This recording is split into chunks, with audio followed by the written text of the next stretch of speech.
Hello friends, আজ আপনাদেরকে এক নতুন জিনিস মানে খেজুর গুড় কীভাবে তৈরি হয়, গাছ থেকে পাড়া থেকে প্রসেসিং খেজুর গুড় তৈরি করা অবধি দেখাবো।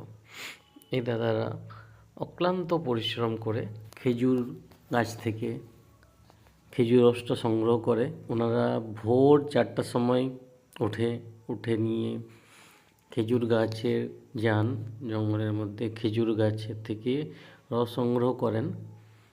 রস সংগ্রহ করে জারকিনগুলোতে রাখেন। জারকিনগুলো ভর্তি হয়ে গেছে, এরকম কয়েকশো গাছ রয়েছে। ওই গাছ থেকে খেজুর রস সংগ্রহ করেন। তারপরে তারপর এই ট্রেতে খেজুর রসগুলো জমা করেন এবং ফুটতে দেন। ফুটে খেজুর গুড় তৈরি হয়। খুব সুন্দর প্রসেস।